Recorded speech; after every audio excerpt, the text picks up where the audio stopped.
on both the Sound of FIO Media podcast as well as our YouTube channel. Here today with a partner, somebody I've been working very close with in the last, maybe 2-3 months now? I don't even know. Time's been flying by. Might be over 3. I think we started working in January. So okay, actually, yeah, right. Yeah, right. Yeah. Yeah, so maybe over 4 months now. His name is Blake Sterling. He's somebody who's been doing advertising in the digital space for a long time. Great partner to work with. And Blake, great to have you here today. Thanks for joining me. Thank you, man. Great to talk to you. I love doing stuff like this. And it's been a pleasure working with you. And this is just another fun thing that we can do together. So I'm thank you for having me. Yeah, of course, no problem. Yeah, so I remember we were talking recently about just the opportunities that, are on the internet, right? You and I have actually never met face to face. We've only actually done these video chats where we're looking at each other a couple times. Most of the time, we're just communicating via Facebook chat, via, an audio call. And it's crazy because the way I ended up finding you was just via, like a Facebook group, a popular Facebook group. Put in there, hey, I'm looking for somebody with some, digital advertising experience. You reached out to me, and it's pretty cool. I actually tell this story a lot. I got a ton of messages, but you were pretty much the only one who reached out to me in a professional manner. You weren't sending me screenshots of your work the first second. You were just talking to me. A website link right away. Just go, hey, boom. Yeah, right. No, yeah, right. No, to you, it was more important that, you found a person that you'd like to work with. And it was the same thing for me. And I didn't really care how amazing somebody's results were. If they couldn't be a person and have a relationship, then that wouldn't fly with me. So glad we found each other. It's amazing the opportunities of the internet that are created, by Facebook, social media, allow guys like you and I to work together halfway across the country. Actually, this morning, did a podcast with somebody from Michigan. Connected with him. Yeah, connected with him in a similar way. Actually, I just actually had an idea. So our conversation was about social media in schools and how teachers can use social media to help their students learn. Really, really cool. And I'm looking forward to sharing that with you and with everybody. But the way I found him was I just had this thought, like, teachers should be using social media to have a positive influence on their students. So I Googled, why teachers should use social media. And first link that popped up, clicked on it, happened to be an article by this guy named Adam Burns. And, reached out to him. We connected and ended up having this amazing conversation about social media, about the internet, just like the innovations that are going on in education right now. And it's just amazing, man, how many people you can connect with without ever leaving your house, without ever leaving your couch or your bed. It's pretty cool. So I'm happy that we were able to connect that way. I know you do a lot of business remotely via your house, right? That's where you are now. That's where I am now. So office. Exactly. So maybe you could talk a little bit about your experience and with technology and how the internet has kind of enabled you to build a career, build a business for yourself. Yeah, absolutely. Well, first off, kind of like like you were saying, me and you met on the internet. We've never met face to face, aside from these, which are kind of face to face. We both got good quality webcams. I know what you look like. I know you're not not some crazy. Well, you might be crazy, but you don't look crazy. So that's but it allows you to meet not just 10 people a day, not just 50 people a day, and let alone you're not driving around. You're not wasting all this gas and all this time to go meet a potential client who might be interested, only to drive up there, talk to them, and not even get past the secretary at the door. You know what I mean? Like, that's not good. So the internet allows you to, you could potentially reach out and speak to or make contact with hundreds of people a day. If you think about it, an average phone call, like a cold call, I don't recommend cold calling, but I'm just saying an average cold call or even just a business call may only take 3 to 5 minutes, right? So if you're searching for prospects and you're cold calling, 3 minutes There's 60 minutes in an hour. You could do 20 phone calls in 1 hour. There's 8 hours in a day. That's 160 cold calls you could make a day to people over the internet versus driving to each of these locations. And also it broadens you out. You're not just focused on local businesses. You can do business with anybody, anywhere. Right. That's the power of the internet. And then another good example is people think to have, like a presence or find or meet people and do business with people on the internet, you have to have this big expensive website, and you have to have this big expensive ad budget and marketing budget. And while someone that does marketing and advertising, I want everyone to have a big budget because I want them to pay me to do it. But you don't have to have it. Me and you didn't find me by running a paid ad for your website looking for someone. You didn't post in a classified ad or like Monster or something like that. You made one post to a Facebook group that is used for ads and marketing. I saw it and I reached out. I mean, quick and easy, and like you said, the way I reached out is what stood out to you. That's kind of the way I try to do it. Sure, there's always someone better and smarter than you, but I've done this for a long time, and I like to think that I'm very professional in the way I do it. Mm-hmm. And I just think about what I would want. If I post up and I say, hey, I'm looking for someone to help me, and all you do is link me to a website, well, that tells me is you don't even know how to effectively reach out and speak to a client. If I say I need help, and your response to me asking for help is a website link, what does that do for me? That doesn't do anything for me. I'm just saying, you make the website, pay someone to make the website, and you're just sending it out to people. Reach out with a personal touch, and that's where the internet's super helpful. Yeah. You can just meet so many people and connect with so many people. Absolutely. Yeah. Yep. I mean, and so you may maybe want to spend that 3 minutes making a cold call, or you spend 10 to 20 seconds sending an Instagram DM or a Facebook instant message, right? So, and then you can even make more and more calls and reach more and more people. So it's pretty amazing. And I don't use like templates for that, but you can your base template. I recommend customizing stuff for people. You have like your base script, like your base template might start out, hey, I've done this and this for this, and I've done this, and then the rest of it is customized for the client.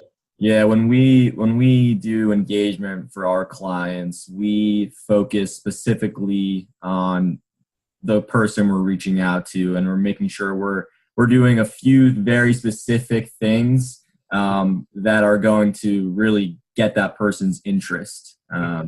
It should be custom. It shouldn't be a cookie cutter. But that's the website theme. If you just link me a website, right, it's standard. You're sending everybody to that. I don't feel any personal aspect of that. I don't feel anything. It doesn't do anything for me. Right.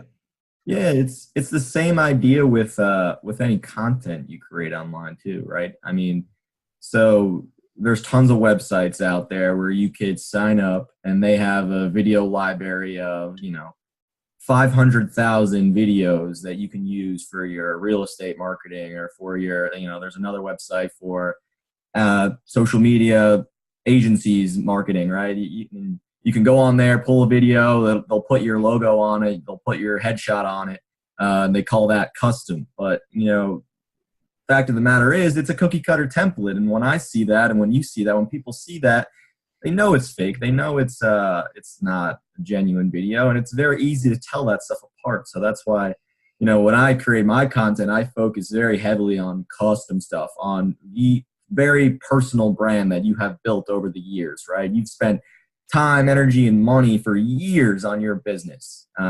So the people deserve to know about that. They deserve to know every drop of blood, sweat, and tears you put into your business. And that's what I try to do with my content strategy. And when I teach people about content, that's what I try and teach them, is you got to be super, super custom, right? And there's certain ways we go about doing that, certain strategies we use to get that custom feel.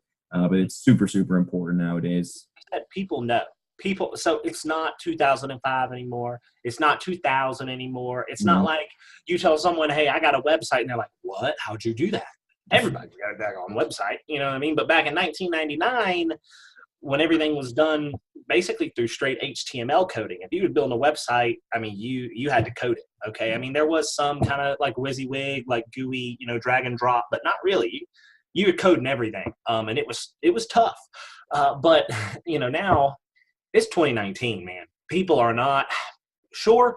People are dumb. And, anyone in sales, you always have to, there's a joke. You have to assume that everybody is dumb, is ignorant to your product, right? They don't know what you're selling. They don't know what you're doing. That doesn't mean that they're an unintelligent person. So let me just clarify on that. What I mean is they don't know they don't know. And they don't know unless you tell them, right? So you have to assume people think that people are dumb. They're not, especially when it comes to the internet. People know now. People know when something is fake. People know when something is scammy. People know when your video is a cookie cutter, just template from some video site. Like I see that all the time. I see these, I'm not going to mention any names or companies, but I see these companies all the time. And they're like, best social media marketing videos available, $100 a month or something. You're paying these people to have access to their video library of all these videos. Right. I don't see the value there, mate. I just don't. I just don't. You're using pre-made videos, pre-made templates. I just don't see it, man. Make some custom content. And that's the thing. It's so easy. People are like, I don't have a camera.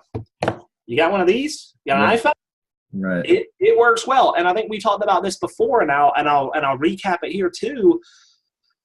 The iPhone works, or an Android if you got one of those, but an iPhone works amazingly for social media, photos, and video because people don't see it as an ad. The whole trick is you don't want your ads to look like ads.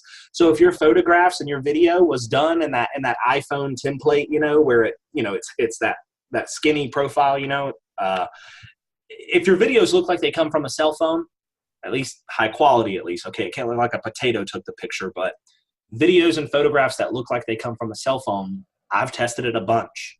They perform amazingly well on social media because they look like, I was just like, hey, check it.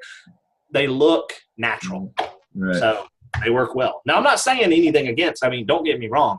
A good high quality professional video is great, but it needs to be your own content. So if you would go, well, do I want a 1080p high definition video, professional video shoot, but it's not my content and some pre-recorded cookie cutter stuff?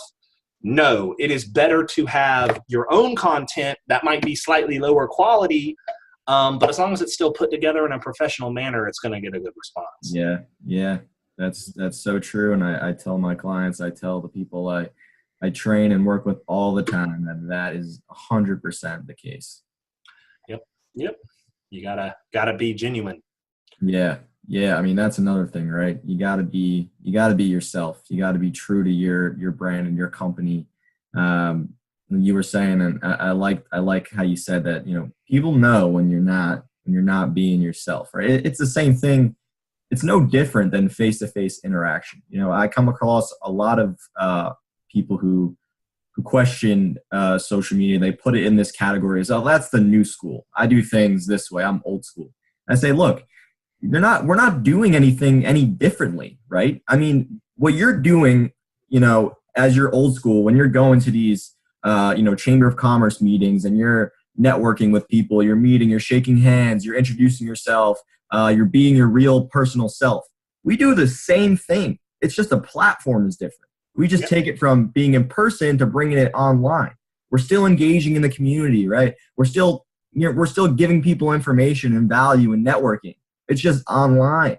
So there's really, I like to eliminate the distinction between the old school and the new school because it makes people afraid, right? Like you were talking about with the websites earlier, where it's such this daunting task it was in 1999. I think people have that same feeling now towards social media. They're scared. They think it's such a huge task. But the real thing is you've been doing it your whole life. You've just been doing it on a different platform. You've been doing it face to face. You've been doing it via email. Now you can take that same strategy and apply it to social media. Now, obviously, there are some differences, right? There are some unique things, and it helps to know those things. It helps to have a knowledge of those things. And that's, you talk to someone like you or me, we'll give you that information that you need to apply. but the general gist of it is that you're doing your same networking and community building. You're just doing it online versus in person versus in email. Mm-hmm. And you have a lot of those old timers, if you will. They're like, oh, I'm doing it the traditional way. And they seem like they're stuck in their ways because this is what has worked for them, right? I've said this analogy to a bunch of these old timers, and you get them right here. The Ford model, the very first model of Ford, it was the Ford Model T, right? The very first Ford that came out, the Model T, that worked, didn't it?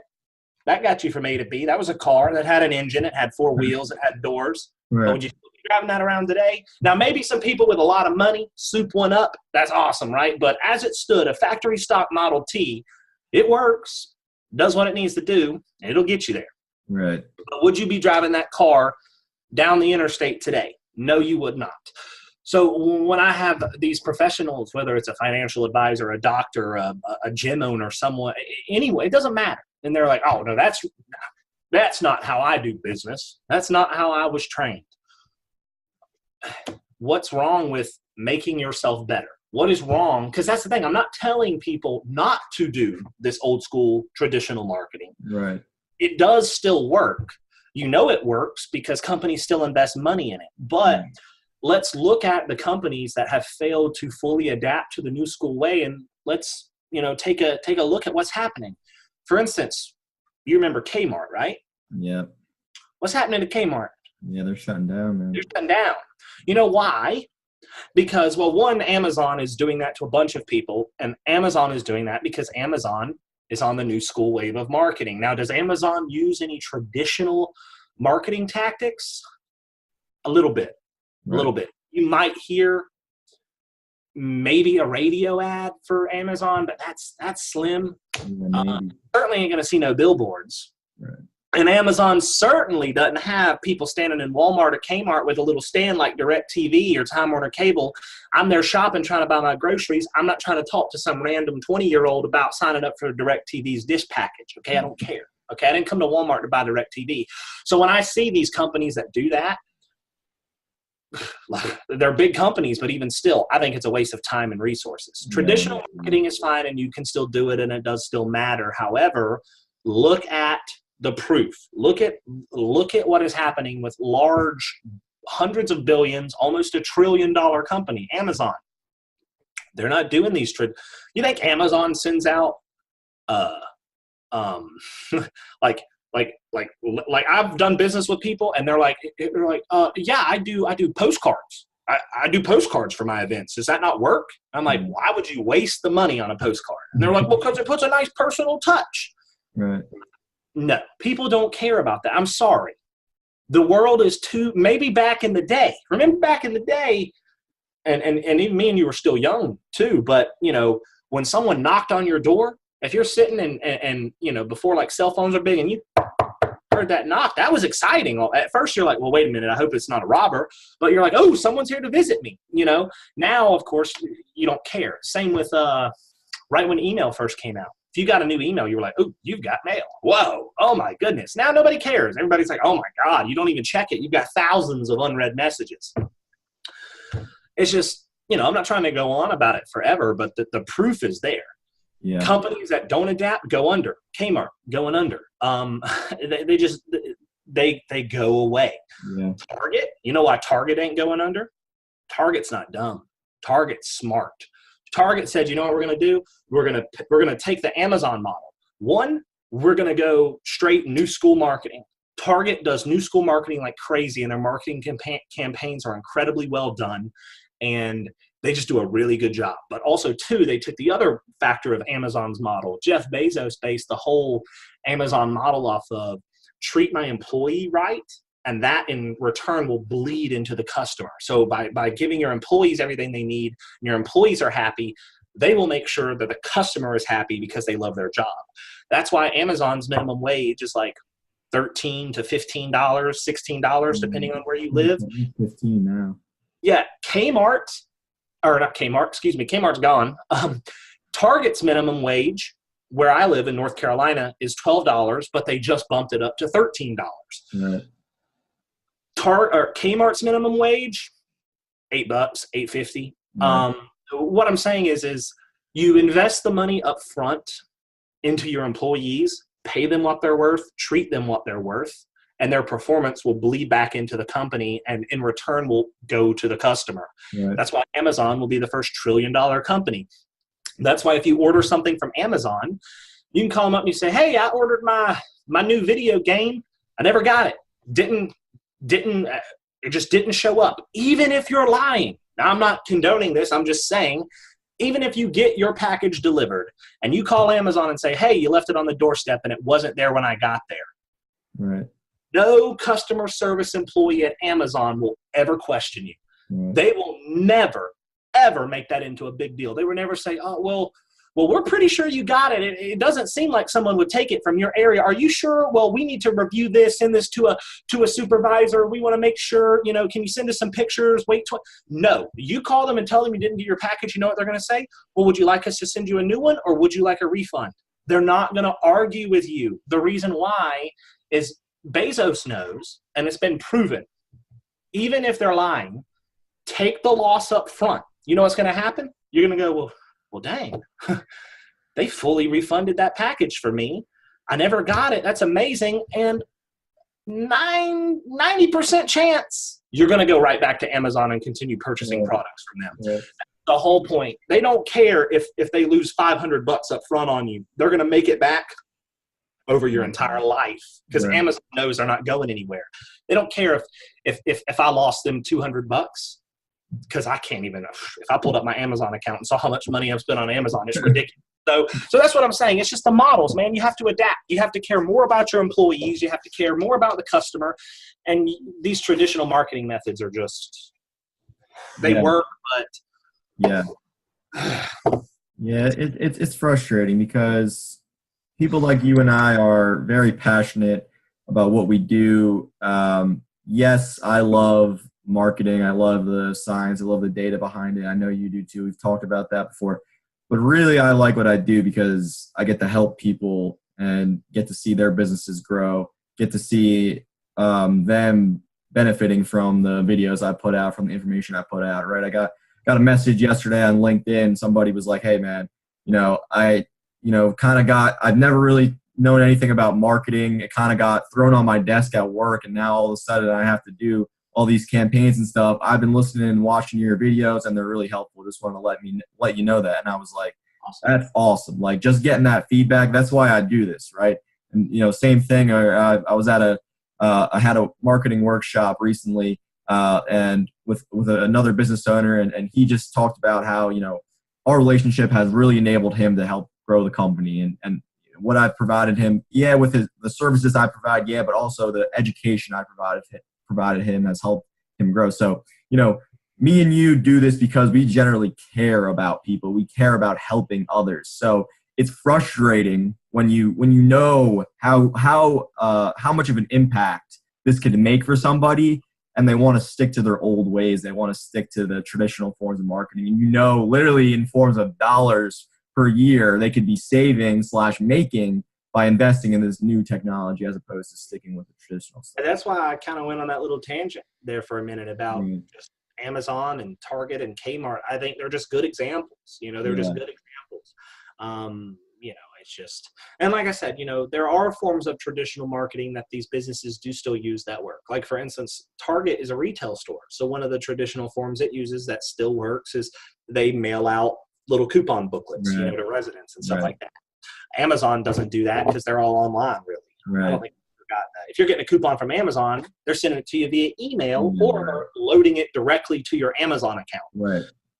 But yeah, it's just, and you hit a nail on the head there, like you said. It's because I genuinely do care because I know it works. And I've seen the results, and I've seen how happy people are when they're like, oh my goodness, like I've never had this many leads, or I've never had this many sales, or I've never had this many people come to my rock climbing studio, or I've never had this many people show up at my restaurant. It just, it blows my mind that people see that big of an improvement. And that's why it's easy for me to retain clients most of the time, unless sometimes their product or service really just doesn't fit with what they're doing. I mean, if you have just a garbage product or a garbage service, the best marketer in the world can't sell it. If your restaurant has a 2-star review on Yelp and your sanitation rating is an 86, I'm sorry. Okay. I can run ads, but I can only do so much. Right. So, yeah, but I mean, you're someone who doesn't just get involved in like the ad process. And that's what I also like about working with you is like, if somebody does have maybe like a crappy sales process, right? So, you know, you're bringing them like, you know, hundreds of leads every month, but they're not executing on them. You know, you're someone who's not going to say, oh, well, not my problem, I'm bringing the leads. You're going to say, no, you know, hey, well, what are you doing? Let me learn about your sales process. What can we do to improve it? And you're going to actually try and improve that process. I mean, there's a ton of people on the internet who can run and get you leads, but you know, I think that's another example of bringing like the old school to the new school, right? You're not just doing this old new school tactic and then saying, my job's done. I have no ties in this, right? You're getting deeply involved in the businesses and really helping them build the infrastructure they need to execute. Exactly, because the infrastructure and the system is key. You can have the best marketing and ads in the world, but if your follow-up sucks, if your presentation sucks. I've ran presentations for all kinds of doctors and like functional medicine, traditional practices, chiropractors, all kinds of stuff, right? And I've seen stark differences. For instance, I have one chiropractor we run events for, and it's like a free dinner event. This chiropractor, he'll close 80% of the room. If I put 30 people in front of him, he's closing 80% of those people. And he's confident about it too. I don't want to say cocky, but he's confident about it. He'll tell you, he'll say, look, you put 30 people in front of me, 20 of those people are becoming patients. And I'm like, dang, okay, let's do it. And that's because, and this goes back to like, you can't get rid of all your traditional marketing because there's one aspect of traditional marketing that will always be there. And that is salesmanship. I don't care who you are. You have to be able to talk to people face to face over webcams and over the phone. Salesmanship, that is key. And presentation, especially if you're selling a service, you have to be able to present it, or a product. I mean, you still have to be able to present it. But that one doctor, he'll close 80% of the room. He referred me to another doctor that specializes in stem cell care. Started running ads for the stem cell doctor. Here's the deal. I have another stem cell doctor I run ads for. They'll close 75, 80% of the room all day. The reason why is the doctors who are doing listen to what I just said. The doctors who are doing the presentation show up very well dressed, very professional, and they know how to present. They know how to present the costs of the treatment. They know how to present the options for the treatment. They know how to present the service that they're selling, and they know how to present the cost of it. That's a big deal because a lot of these things aren't covered by insurance or only partially covered by insurance. So that's huge. I start working with a new stem cell client, and I tell them, yeah, I get you leads. I'm working with another stem cell company right now, and they are closing 75, 80% of the room, and they're super excited. I run their first event for them. I bring them 40 leads. They have a room of 40 people who, this hurt my feelings because I felt that it was a big smack in the face to all of these people that took their time out of their day to stop what they were doing, drive to this event, attend this event, and come and see. So the presentation starts, but it's not the doctors. First off, that blew my mind. The doctors aren't even there. The people presenting are like they're like sales associates or whatever. So they're presenting to a room full of people, stem cell therapy treatment, and the people presenting are not the doctors. They're not well-versed and knowledgeable on it. And they're not even professionally dressed. They showed up in khakis and a polo. And sure, khakis and a polo is professional. Heck, I mean, I work for myself. I consider blue jeans professional if they're nice, right? But not speaking to a room of 40 people about a $5,000 to $10,000 stem cell therapy treatment. That is not professional. Yeah. And then, let alone the price presentation, there was no presentation on, hey, you know, you can make payments on it, or it's this, but we can do this. There was none of that. They said average cost of treatment is $5,000 to $10,000. Next, and they just moved right past it. Right. They closed out of that room of 40 people. Do you know how many people they closed that night, Jonathan? I'll be Take it. nice. I'll be nice and say they got 5 people. I'll be nice. No, I'll show you right here. Boom, big old goose egg. They didn't That's what close I a was really single thinking. person. Right. Yeah, and of course, me instead of, oh well, that's, no, I want them to succeed because I want them to see what the other stem cell doctors are seeing. I want them to succeed because I want them to be happy. I want them to refer me. Right. I did my job, Right. but instead of just going, oh, I did my job, y'all are bad at that. No, what I did is I told them how I would have done it. I used examples of how the presentation should have gone from the knowledge I have from all of the other clients I've worked with. Right. We have another event coming up for them in about 2.5 weeks.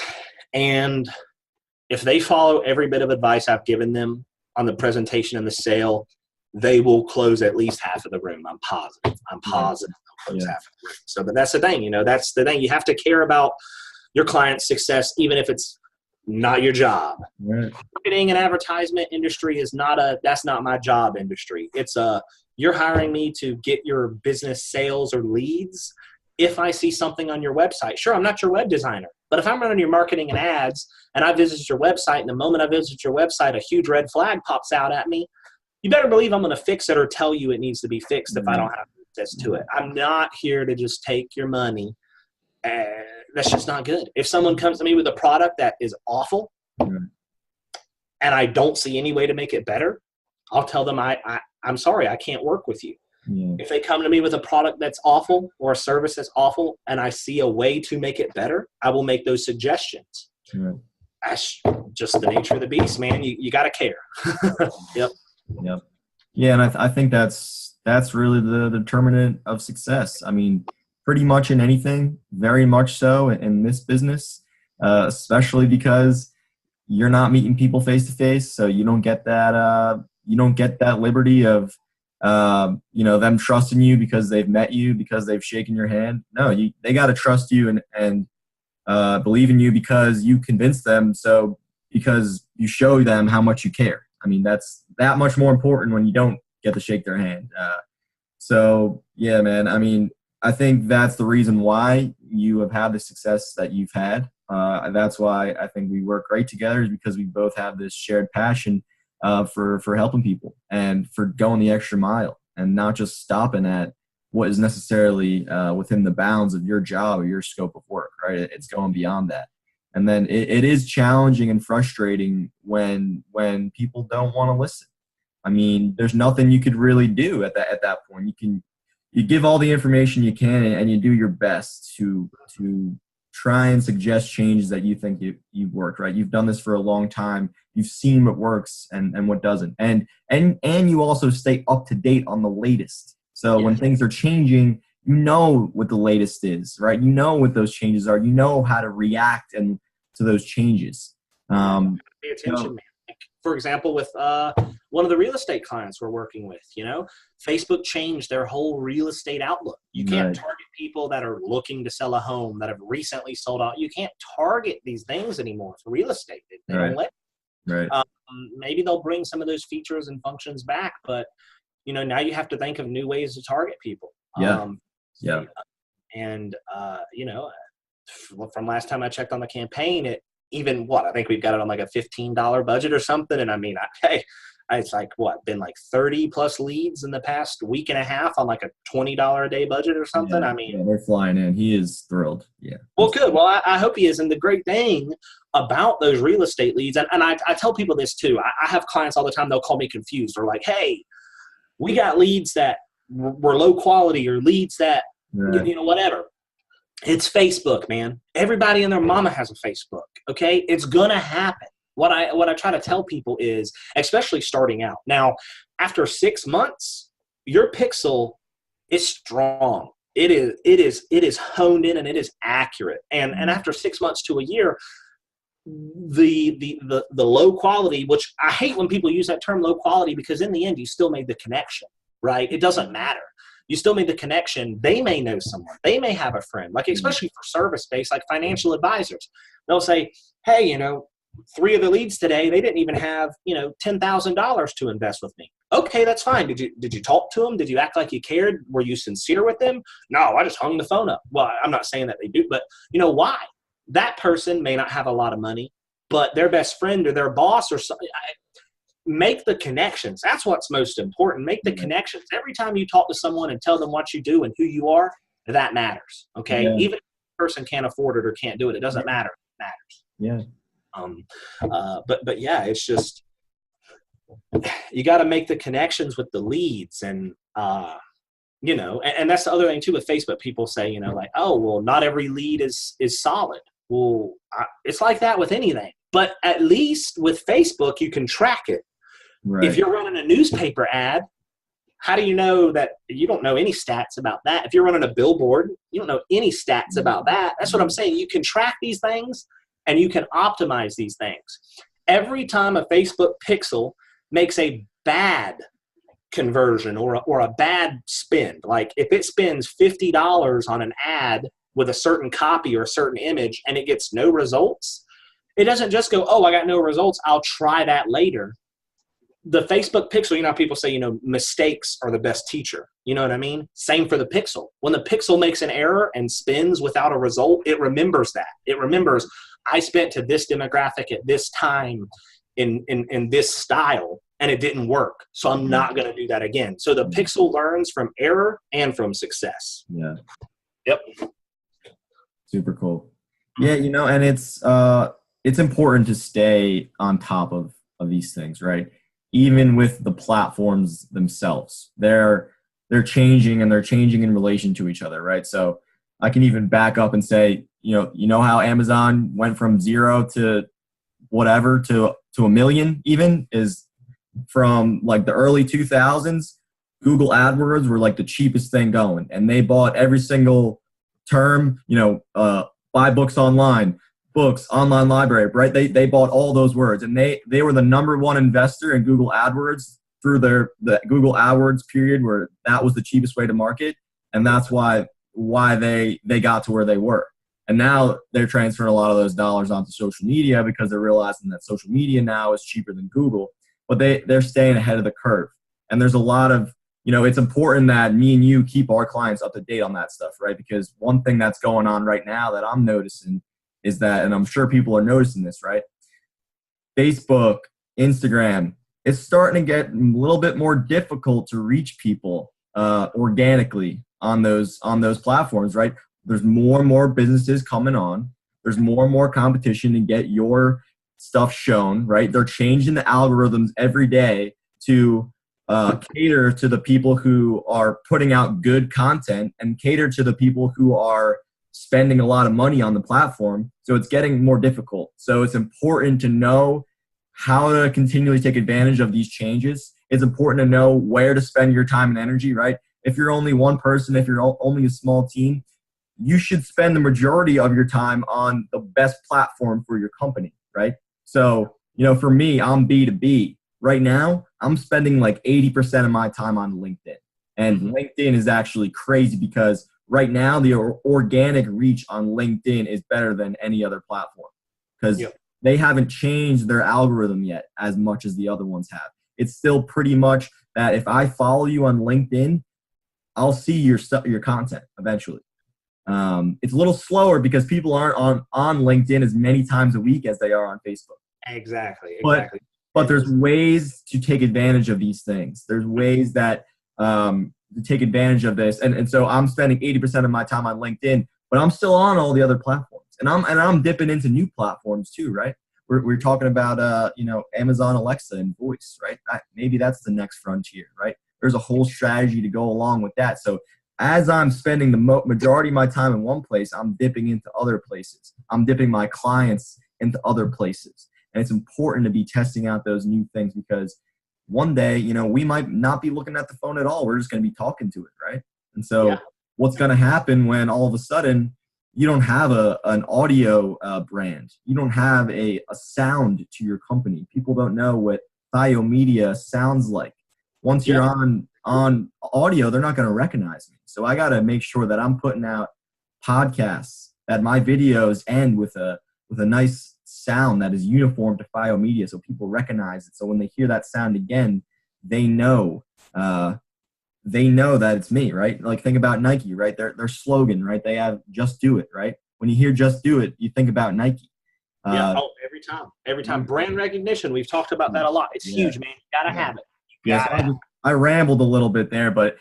basically the concept is it's so important to stay up to date. It's so important to be dynamic, to be able to very quickly adjust to what's going on in the platforms because they are changing every single day, every day. You have to be, and that's kind of goes back to what we were talking about too with the new marketing method and the traditional marketing method. You have to stay up to date, and like you said, testing wise, right? Like that's the other thing too. So like I'll speak to to these people that are afraid to move into a new modern way of marketing. And that's one of my first questions. They go, no, I don't need to do that. I've been doing this for 20 years. And I go, well, have you ever tried it? Right. And it's almost like you're asking like a toddler to eat a new food, and they're like, I don't like it. And it's like, well, you've never tried it. How do you know? That's what it sounds like to me when I say to them, hey, you have a jewelry store. Hey, you have a fishing guide service, whatever. It's funny. Story about that is actually I do work with a guy who owns a fishing guide service. He's like a 55-year-old guy. So he's super old timer. And I reached out to him, and he thought I was the dumbest thing he'd ever spoken to when I first talked to him. I said, hey, man, I said, I saw on Google when I searched for fishing guides, I saw you come up on Google, but you were really down low to the bottom. And then I noticed that you don't really have a website or anything. How do people book with you? He's like, oh, well, I've been around for a long time. I put flyers out. I got business cards. He said, all of this little things. And I said, man, why would you not have a website? And he said, because I don't need all that. Why don't you need all that? He said, oh, because I don't need it. I said, have you ever tried it? He said, no, and I don't care to. You sound like the 4-year-old talking about the broccoli, man. No, and I don't care to. So what I did for him is I said, okay, how about this? I said, why don't I just make you a website? He said, what do you mean? I said, I will just make you a website. He said, I don't want to pay for none of that. I said, no, here's the great thing. You don't have to pay for anything.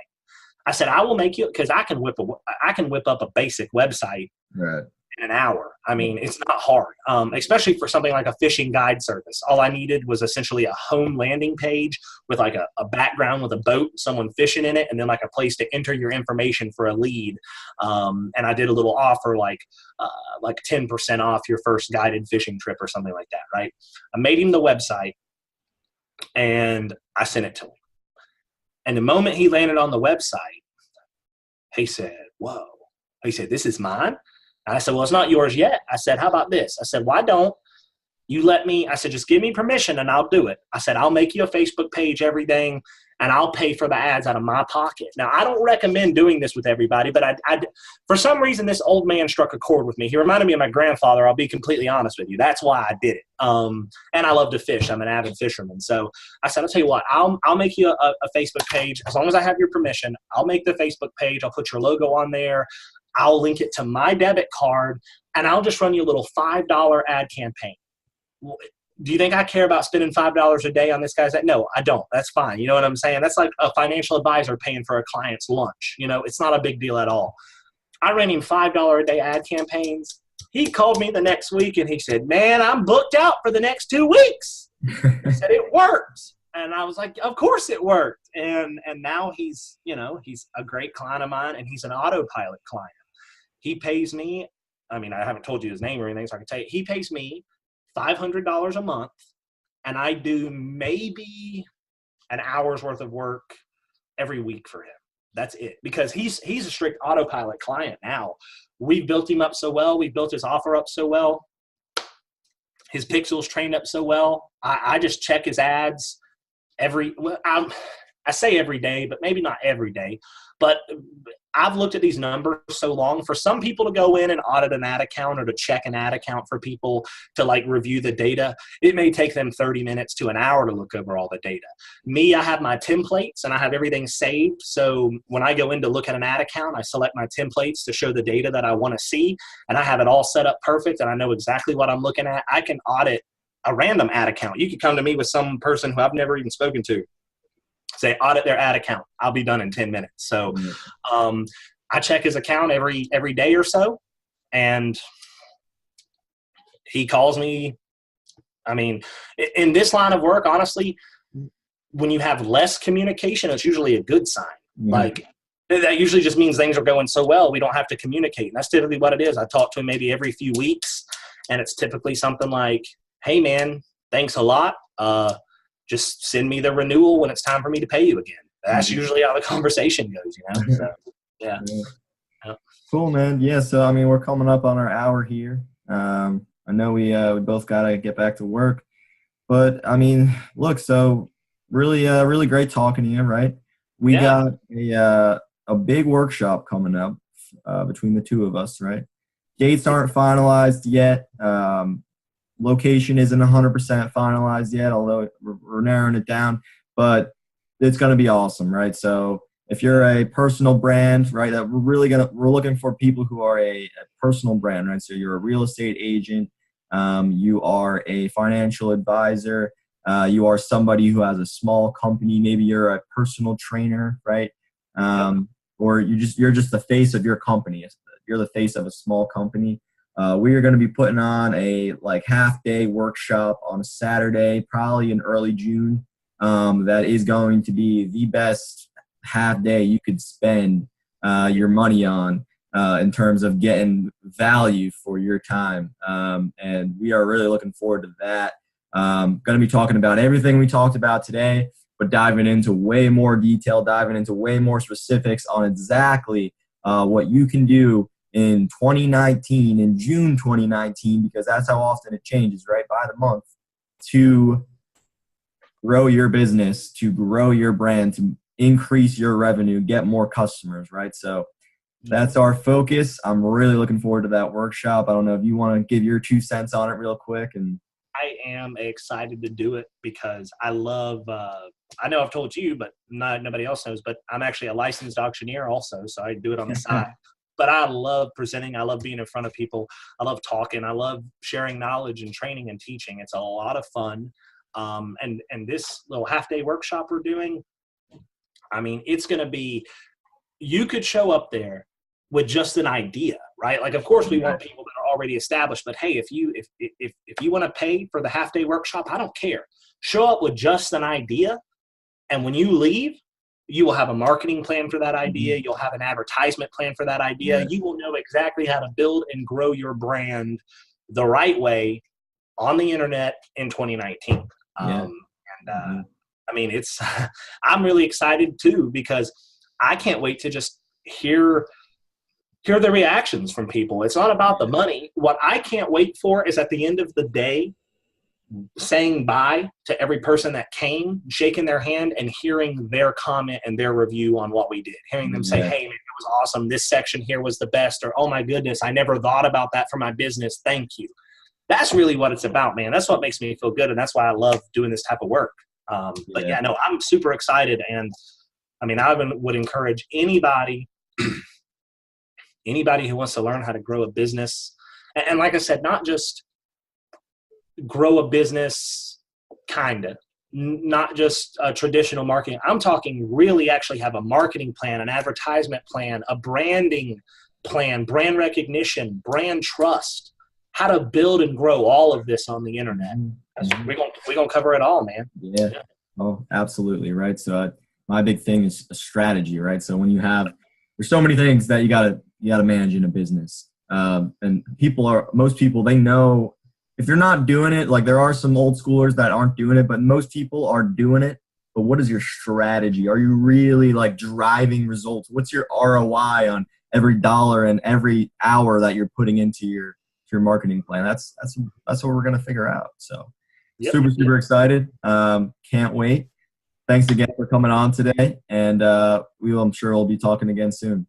Absolutely, man. Thank you for having me. And I look forward to flying out and doing this event with you, man. It's going to be awesome. Yeah. Yep. Absolutely. All Well, right. thank you. You have a Yeah, good day. you too. Okay. All right. See you later. See you. Bye. Bye.